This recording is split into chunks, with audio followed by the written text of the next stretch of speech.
katotohanan, mga kapatid, na dapat makilala ng tao, yun po itinatanyag, isinisigaw yun sa lahat ng dako as possible. In as much places as possible. At in the loudest way it can be. Gaya po ng sabi ng ating Panginoong Jesus sa aklat ni Mateo, Kapitulo 10, ganito po ang ating mababasa sa versikulo 27. Ang sinasabi ko sa inyo sa kadiliman ay sabihin ninyo sa kaliwanagan, at ang narinig ninyo sa bulong ay inyong ipagsigawan sa mga bubungan. Ayun, yung salita ng Panginoong Jesus na itinuturo sa mga apostol, sabi niya, yung sinabi ko sa inyo sa kadiliman o samantalang gabi, walang tao nang natugising kundi sila lang, sabihin nyo sa kaliwanagan. Ibig sabihin nun, do not keep it for yourself. Ihayag ninyo yon. At yung narinig ang wika ninyo sa bulong ay ipagsigawan ninyo sa mga bubungan. Ibig sabihin kaya sa bubungan, nung panahon naman na yun, di pa naman uso yung public address system. Wala pang mic, wala pang amplifier. Kung nandun ka sa bubungan, mas maraming makakarinig kung sumisigaw ka. Ibig lang ipakita po nun, let as much people as possible hear and know yung aral ng ating Panginoong Jesus. Ganun po yun, mga kababayan. Kaya kami, nag-aanyaya kami sa iba't ibang lugar at pwede po itong mapanood sa buong mundo sa pamamagitan ng internet sa iba't ibang mga lugar. Gaya, meron po tayong mga translators into English, into Spanish, into Chinese, para marinig din ito ng ibang mga kababayan natin at ng iba pa ring mga taong kapwa-tao natin, kahit hindi natin kalahi, magkaroon sila ng ideya na meron tayong ginagawang pagsisikap na isigaw ito. Ang amin lamang po'y masabi yung katotohanan, bahala na po ang Panginoon na kumatok sa puso ng nakikinig para maunawaan niya kung tama o hindi yung aming sinasabi. Ito po ay pagbibigay pagkakataon sa atin, sa ating kaluluwa, sa ating kaligtasan, na makapagsuri tayo. Meron tayong relihiyon. Karamihan sa atin pinanganak Katoliko. Merong mga iglesia ni Manalo, may mga protestante, may mga iba't ibang mga relihiyon. Pero alam nyo, mga kapatid, ang dapat agad nyong maisip, kaya maraming relihiyon, may kanya-kanya silang aral ng turo. Kaya nga iba-iba sila eh. Pero ang susunod na katotohanan doon, hindi lahat yan totoo. Hindi lahat totoo. Kung ang paniwala mo, yun sa'yo, totoo. Pero hindi lahat totoo.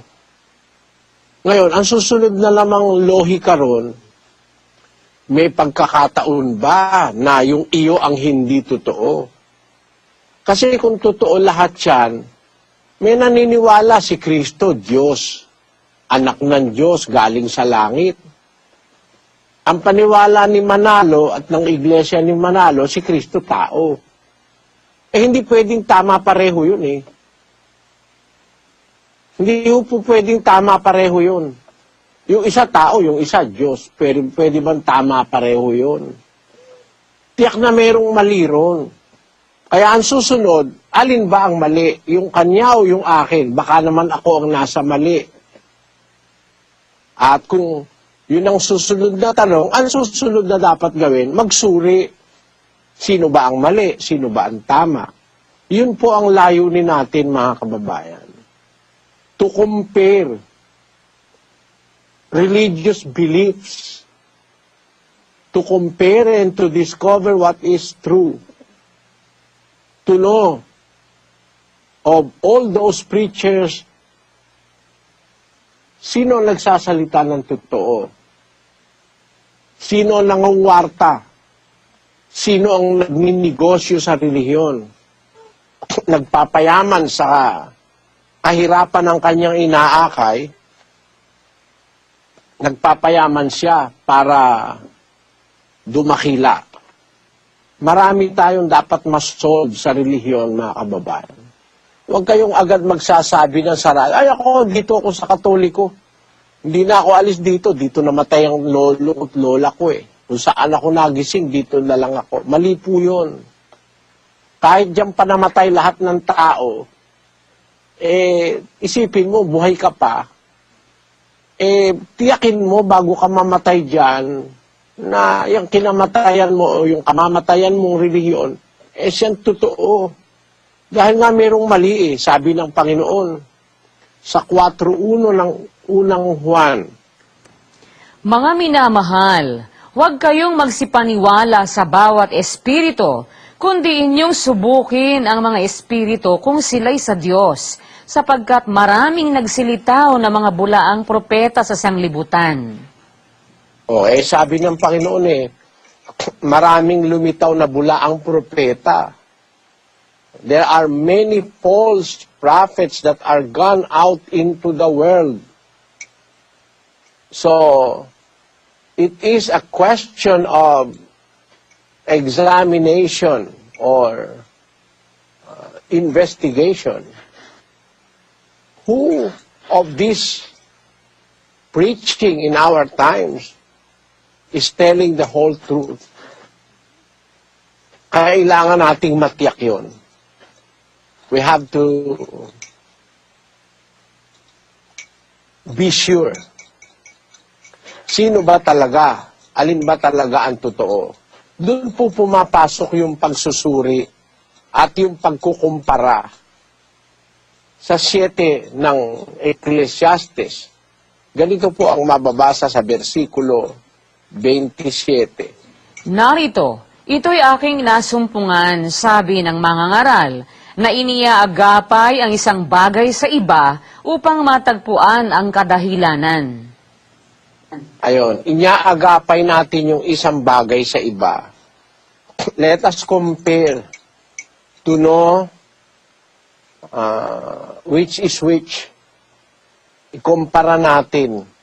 Ngayong gabi, oportunidad po natin ito, mga kababayan, sa awa ng Diyos. Nagkaroon tayo ng pagkakatipon.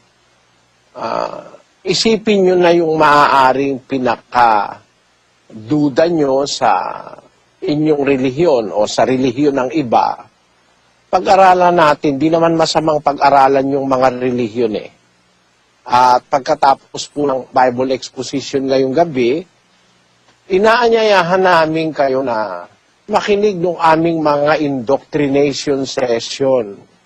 Hindi po kasi kayang tapusin sa isang gabi na maipangaral sa inyong buo ang lahat ng katotohanan. Pagkatapos po ng indoctrination sessions ngayon, o pagkatapos ng Bible exposition, magkakaroon po tayo ng indoctrination sessions sa iba't ibang mga lugar.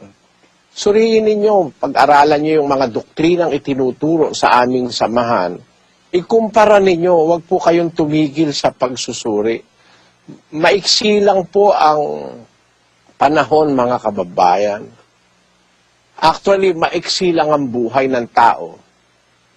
At baka tayo kapusin ng oras, bago tayo pumanaw at magpahinga, matiyak natin ang ating ginagawa ay tama para sa lumalang sa atin.